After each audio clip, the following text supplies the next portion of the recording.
Hi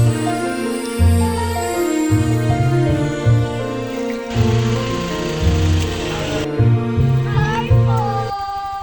Kumusta? Okay lang naman po, Miss Angel. Okay lang po.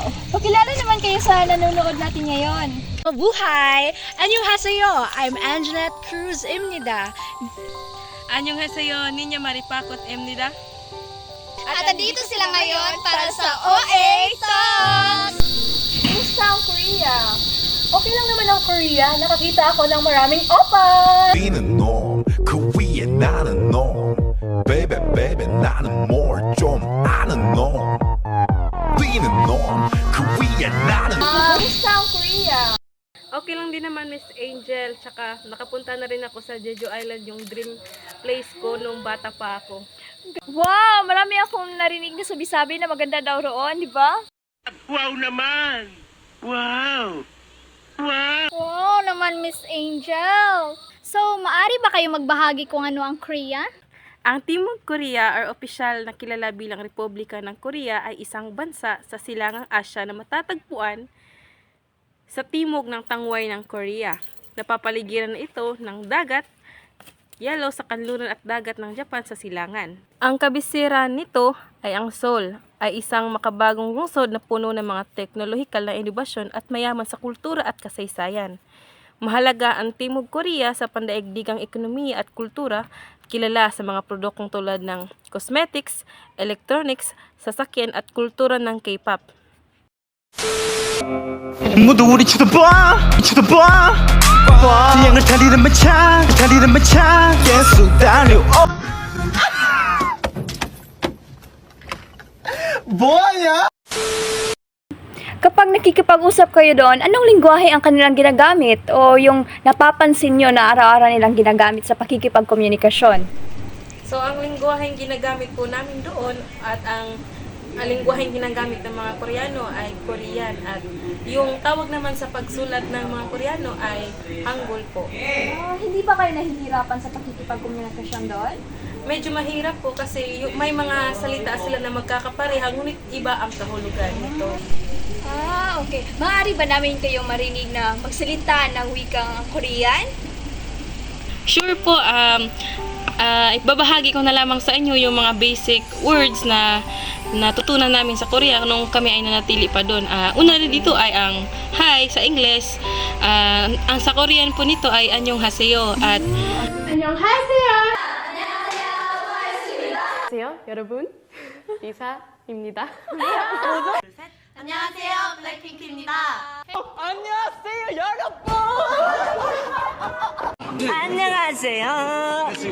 Ang goodbye naman sa kanila ay annyeonghigaseyo at yung thank you naman kasi importante yung word na thank you kasi yung mga Korean naman ay gustong-gusto talaga nila kapag sinasabihan sila ng thank you. Kaya kung pupunta kayo dun, dapat alam nyo kung ano ang thank you at ito ay yung kamsahamnida or gumawo. How to say thank you in Korean? Casual way. 목마르지? 이거 마셔. 고마워. 고마워. Formal way. 오늘 수업 다 이해했지? 네, 쌤. 감사합니다. 감사합니다. Ano pa yun? Sorry. Yung sorry na word po. Yung sorry na word ay may mga iba't ibang words yun or mga salita. Ngunit iisa lamang ang kahulugan nito na sorry. Ang una nito ay ang ay jusamnida at mianheyo. 미안해. 죄송해요. 죄송합니다. 정말 죄송합니다. At may isa pang salita na natutunan ko doon na tumatatak talaga sa aking isipan kapag pumupunta ako doon o ako ay naglalakbay. At isa na dito ay yung I love you o sa Korean ay sarangheyo. 사랑해.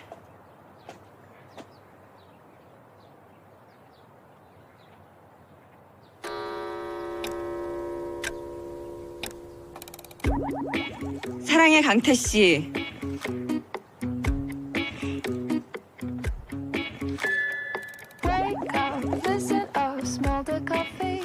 사랑한다고. 사랑한다니까. 진짜 너무너무 사랑해! 또 도망치냐? 내가 사랑한다는데 왜 도망쳐? 왜? 사랑해! 야! 사랑해! 사랑한다고! 야!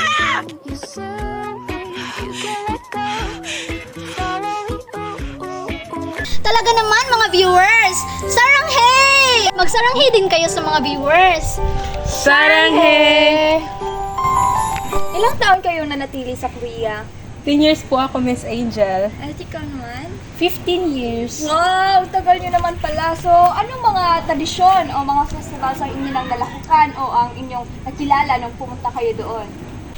Yung mga tradisyon po na natutuklasan ko sa 10 taon na pananatili ko sa Korea ay ang paggalang sa mga nakakatanda, sa mga ninuno at lalo na sa mga boss o inyong mga amo kapag kayo ay nasa trabaho. At mayroong dalawang pinakamahalagang opisyal na pista ang Korea. Ito ay ang Seollal Lunar New Year's Day at ang Dano Spring Festival. Umpisahan natin sa Seollal o Lunar New Year's Day. Ito ang marka ng pagsisimula ng Lunar New Year. Ang Seollal ay isa sa mga pinakatanyag na tradisyonal na holiday sa South Korea. Nagaganap sa huli ng Enero o unang bahagi ng Pebrero. Ang kaganapan ay ipinagdiriwang na may klasikong Korean cuisine, Korean folk music, tradisyonal na pananamit, mga laro at mga espesyal na seremonya. Ang Lunar New Year's Day o Seollal ay isa sa mga pagdiriwang na kumakatawan sa Korea. Sa Lunar New Year's Day, ang mga pamilya ay nagtitipon upang magbahagi ng mga espesyal na pagkain tulad ng jukgong at magdaos ng mga ritual na tinatawag na charye, isang pinasimpleng anyo ng isang ancestral rite. Pangyumukod sa kanilang mga nakakatanda na tinatawag na sibay, na hilingin sa kanila ang mahabang buhay. Pagkatapos ng pagyuko, ang mga matatanda ay karaniwang inaasahan na magbigay ng mga regalong pera na tinatawag na sibay don sa mga yumuko. Dito naman tayo sa Dano Spring Festival. Ipinagdiriwang taon-taon sa pag-asang magkaroon ng magandang ani sa taglagas.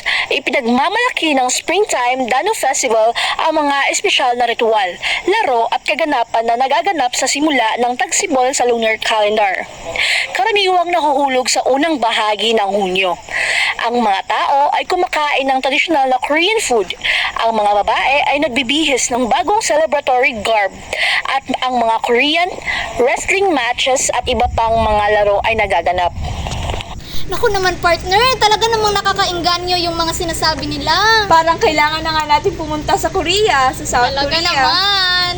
So ano naman yung mga pagkain sa Korea na maaring yung i-recommenda sa amin? Marami naman po yung mga pagkain na masasarap sa Korea. Pero yung paborito ko talaga ay yung kimchi, bibimbap, tteokbokki at yung samgyeopsal, di ba? Kilala naman natin yung samgyeopsal dahil dinala ng Korea dito ang samgyeopsal sa Pilipinas. Barya pang ano? Pang sanggip lang. Ay, pang sanggip. Sana all. Bye-bye. Bye. At sa'yo, ano paborito?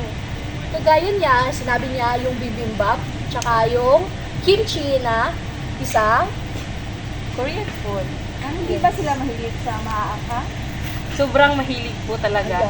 At saka, kung sila ay mahilig sa maanghang at hindi naman sila mahilig sa maalat na mga pagkain. Kasi yung mga Korean ay mga health conscious, ayaw nilang nagkakasakit kaagad. Kaya kung napapansin nyo, yung mga Korean ay mukhang bata pa tignan, ngunit hindi naman akma sa kanilang mga edad. Kasi minsan lang sila kumakain ng mga mamantikain ng mga pagkain. Kadalasan kinakain nila ay yung may masabaw. Isa na dito ay japchae, na favorito ko rin. At yung kimchi, ito ay isang pagkain na may pechay na masarap, hindi ba? At isa rin sa mga nagpapasarap sa kanilang pagkain ay ang gochujang na isang chili paste na nagpapasarap at nagpapalinamnam sa kanilang mga pagkain. Oh my God! Ako naman partner. Nato ako bigla. Napiyok ang partner. Ay naku naman partner, talaga namang bigla.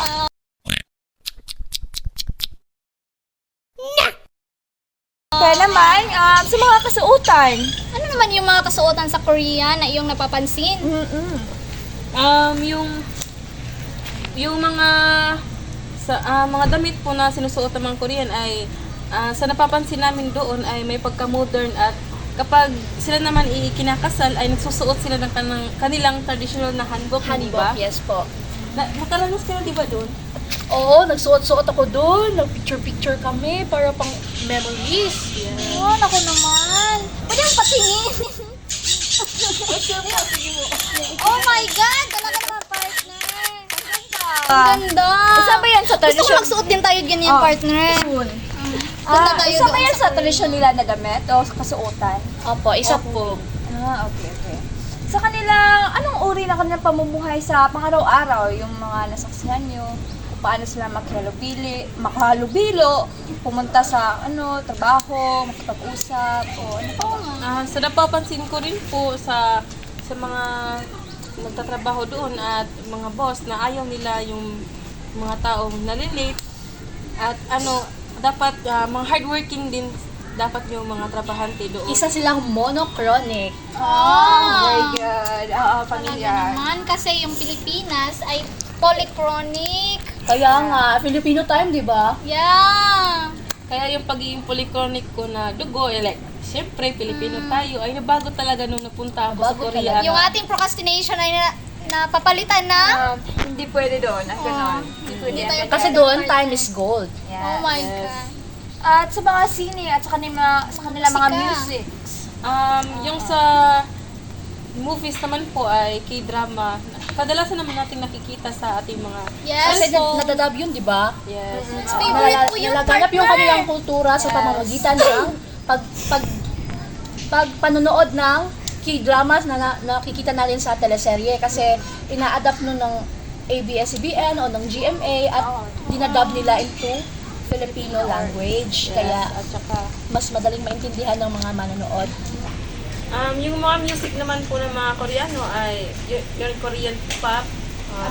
Isa na dun sa sa K-pop band ay ang BTS, yung 17, NCT at saka yung EXO na sikat dati hanggang ngayon at saka yung BTS at isa na sa mga music nila ay sa BTS ay talagang nakakatulong sila lalo na sa mga kabataan dahil may mga konteksto sila sa kanilang mga lyrics na talagang nakakatulong at isa rin po sa mga paborito kong music mula sa K-pop band group na BTS ay yung Meet Me at saka yung Fire at saka marami pa po kasi na-inspire talaga ako sa BTS dahil may isang panayam na sinasabi nila na kahit sino ka pa o kahit maitim ka man or maputi, matalino ka man or hindi, ay may pagkakapantay-pantay ang lahat ng tao. Kaya yun din po ang isang dahilan kung kaya nagustuhan ko ang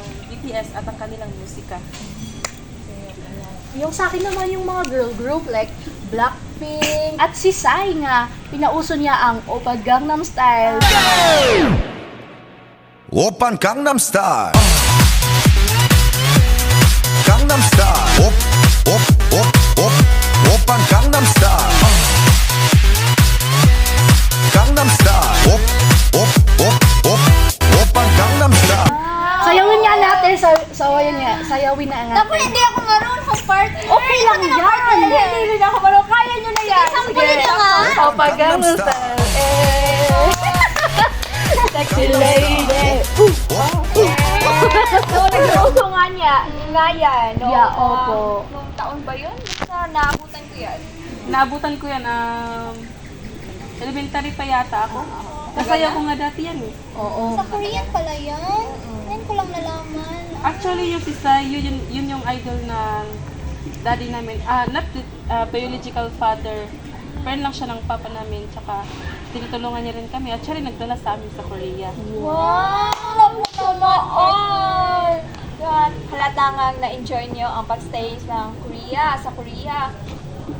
At maraming salamat sa iyong pagbabahagi sa amin tungkol sa kung ano man ang mga naging karanasan niyo sa Korea? Kaya naman nainganyo kami na Pumunta soon, doon. Kailangan Talaga namin naman, makapunta partner. doon. Huwag niyo i-drawing ha, isama niyo kami.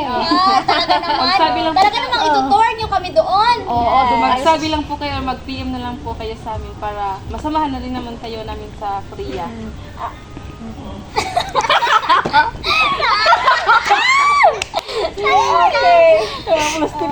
Sige na, ang karanasan at ang pamumuhay namin dun sa Korea ay isang napaka-memorable at hindi malilimutang experience na sana ay Na sana ay maranasan nyo rin kapag kayo ay pupunta ng Korea sa gustong living. paalala. Kahit na pumunta kayo ng Korea o manatili kayo hanggang mamatay kayo. Okay lang, sige, go. Sakto Ay, ba? huwag niyong kalilimutan yung sariling inyo at ang Kilikin pa rin natin kung ano yung nasa atin bilang mga Pilipino at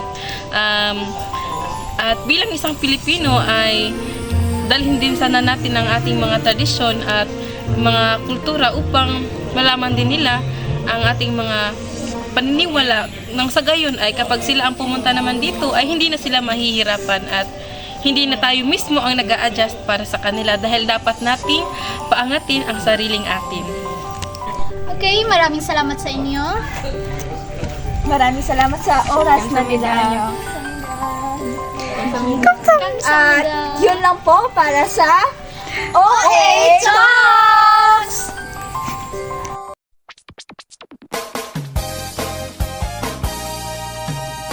Gusto niyo bang marinig ang mga kwento? Gusto niyo bang malaman ngayon ito? Gusto niyo bang marinig ang mga kwento? Malaman ngayon ito. Naku naman, partner. Talaga namang nakakainganyo yung mga sinasabi nila. Kaya nga, murag, Murag. Talaga naman, mga viewers. Saranghay! At magsarang... Buang mali. Sana dito ay yung I love you o sa Korean ay saranghaeyo.